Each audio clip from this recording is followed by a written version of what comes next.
Hi everyone, welcome back. My name is Ram और आज इस लेसन में मैं आपको रिएक्ट प्रोजेक्ट का सेटअप एंड उसके स्ट्रक्चर के बारे में आपको बताऊंगा। तो सबसे पहले हम Node.js एंड npm इंस्टॉल करेंगे। कोड एडिटर के लिए VS कोड इंस्टॉल करेंगे।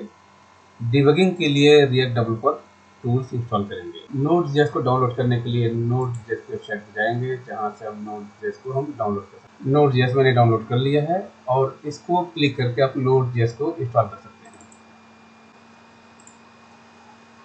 आप सिंपल इसमें नेक्स्ट नेक्स्ट बटन को क्लिक करने हैं। सिस्टम में Node.js पहले से इंस्टॉल्ड है, इसलिए यहाँ पर चेंज करने का ऑप्शन पूछ रहा। जब आप इंस्टॉल करेंगे तो नेक्स्ट पेज आपका ये डॉलर बॉक्स इस तरह से आता है, तो आप इसे ऐसे ही नेक्स्ट करके आप इंस्टॉल कर लेंगे। Node.js के साथ ही आपका npm पैकेज भी आपका इंस्टॉल्ड हो जाता है, तो उसको अलग से इंस्टॉल करने की ज़रूरत नहीं होती है। तो मैं Node.js इंस्टॉल कर रहा हूँ।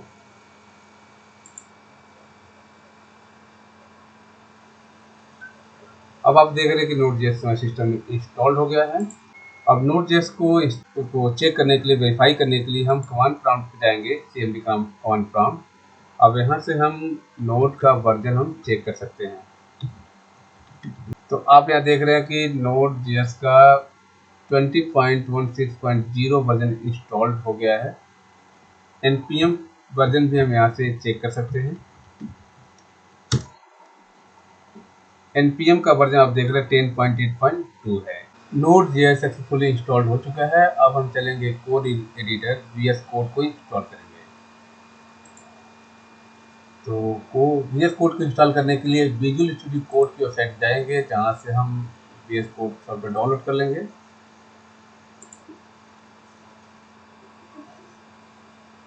तो VS कोड भी मैंने डाउनलोड कर लिया है और VS कोड को क्लिक करके इसको भी आप सिंपली क्लिक करके आप इंस्टॉल कर सकते हैं।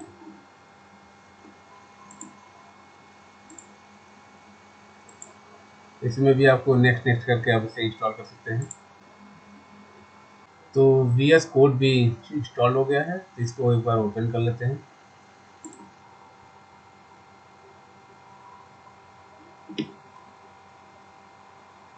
तो आप देख रहे हैं VS कोड भी हमारा सक्सेसफुली इंस्टॉल्ड हो गया है। इसके बाद हम रिएक्ट में एक प्रोजेक्ट क्रिएट करेंगे। रिएक्ट में प्रोजेक्ट क्रिएट करने के लिए हम चलेंगे रिएक्ट की वेबसाइट पे। इसमें आप देख रहे हैं इंस्टॉलेशन टाइप के अंदर आ रहा है कि start a new react project. अब इस लाइन को आप यहाँ पर पढ़ सकते हैं कि if you want to build a new app और new website fully with React, we recommend picking one of the React powered framework popular in the community. इसमें ये बताया जा रहा है कि अगर रिएक्ट के साथ फुल्ली वेबसाइट आप क्रिएट करना चाहते हैं, तो इसके लिए रिएक्ट का कोई एक फ्रेमवर्क को आपको यूज करना चाहिए। तो यहाँ पर कुछ फ्रेमवर्क का नाम दिए गए हैं, जैसे आपका Next.js, Remix, Gatsby। अब हम Next.js का यूज करके एक रिएक्ट का प्रोजेक्ट क्रिएट करने जा रहे हैं। अब हम इस कमांड को कॉपी कर लेते हैं। कॉपी कर लिया। अब हम चलेंगे कमांड प्रॉम्प्ट पे। अब कमांड प्रॉम्प्ट पे जिस फोल्डर के अंदर आप प्रोजेक्ट को आपको क्रिएट करना है, उस फोल्डर को आपको यहाँ पर लोड कर लेने हैं।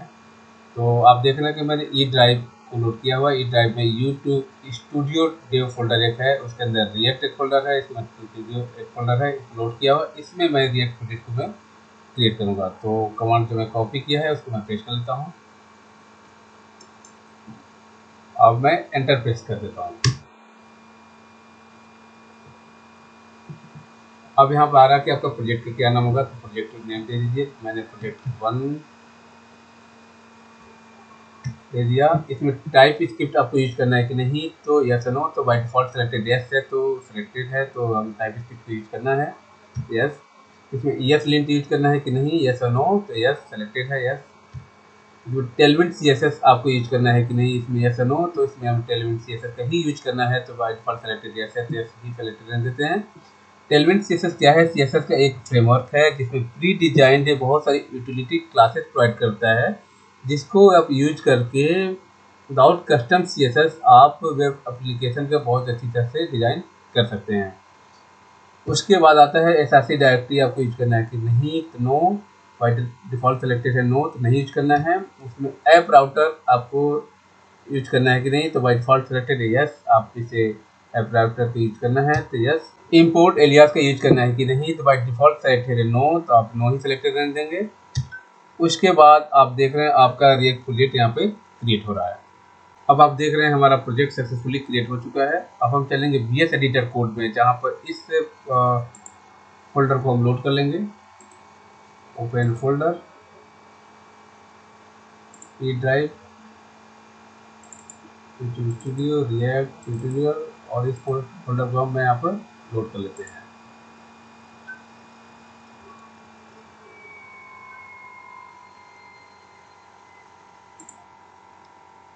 अब हम प्रोजेक्ट फोल्डर को लोड कर लिए हैं। अब एक टर्मिनल को न्यू टर्मिनल ओपन कर लेते हैं और यहाँ से आप प्रोजेक्ट को आप रन कर सकते हैं। आप इस कमांड प्रॉम्प्ट पे भी आप प्रोजेक्ट को रन कर सकते हैं, लेकिन अब मैंने यहाँ से रन इसलिए कर रहा है क्योंकि यहाँ कोड भी हमारा ऐसे एडिट भी होता रहेगा, यहीं भी हम रन भी करते रहेंगे।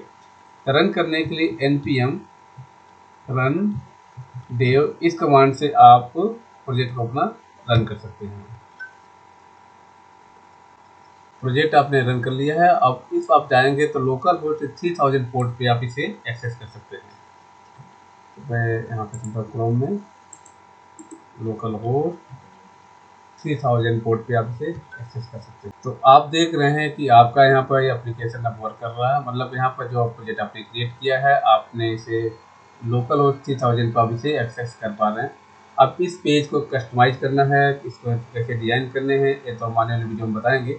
अब हम आपको कुछ फाइल्स एंड फोल्डर स्ट्रक्चर के बारे में बता देता हूँ।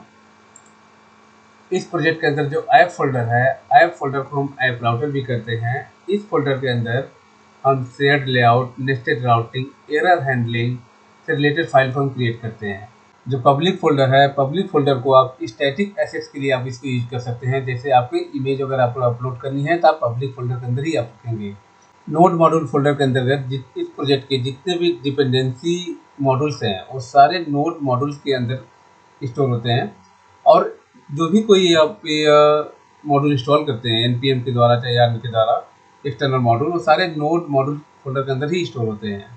next.config.mjs फाइल एक Next.js की कॉन्फ़िगरेशन फाइल है। इसमें आप routing, image optimisation, environment variable etc आज की इसमें सेटिंग कर सकते हैं। package.json file is used to store the metadata of the project, मतलब इस प्रोजेक्ट का नेम क्या होगा, वर्जन क्या है, and store the list of the dependency packages. जितने भी डिपेंडेंसी पैकेजेस हैं वो सब package.json में स्टोर होते हैं। अब हम डिबगिंग के लिए रिएक्ट डेवलपर टूल को ब्राउज़र में इंस्टॉल कर लेते हैं। इसके लिए आप चलेंगे अपने जो रिएक्ट की जो वेबसाइट है वहाँ पे, आप इंस्टॉलेशन के अंदर ही आपको दिख रहा है यहाँ पर रिएक्ट डेवलपर टूल। इसमें जो भी ब्राउज़र आप यूज करना चाहते हैं उसके अकॉर्डिंग आप अपने यहाँ पर उस ब्राउज़र का एक्सटेंशन इंस्टॉल कर सकते हैं। जैसे install for Chrome, install for Firefox, install for Edge. तो मैं क्रोम यूज कर रहा हूँ तो मैं क्रोम के लिए इंस्टॉल कर रहा हूँ, तो इस पर मैं क्लिक करूँगा। तो आप देख रहे हैं React developer tools, add to Chrome. इस बटन पर क्लिक करके आप इस एक्सटेंशन को अपने क्रोम ब्राउज़र में इंस्टॉल कर सकते हैं। Add to Chrome, add extension.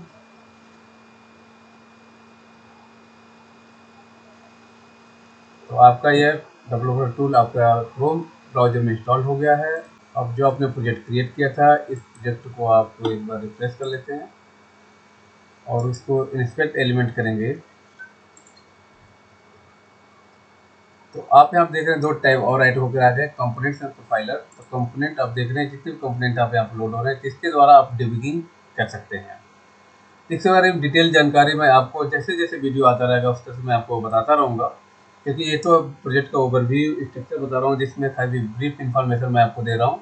तो जो भी कमिंग वीडियो आएंगे तो उसमें डिटेल जानकारी आपको मैं बताता रहूँ कि डिबगिंग कैसे करना है, टेस्ट पेज की डिज़ाइन कैसे करना है। अगर ये वीडियो आपको पसंद आए तो इस वीडियो को लाइक कीजिए, शेयर कीजिए और हमारे चैनल को सब्सक्राइब कीजिए और बेल आइकन को जरूर क्लिक कीजिए जिससे आपको इमीडिएट नोटिफिकेशन आपको मिल सके। मिलते हैं नेक्स्ट वीडियो में। Thanks for watching.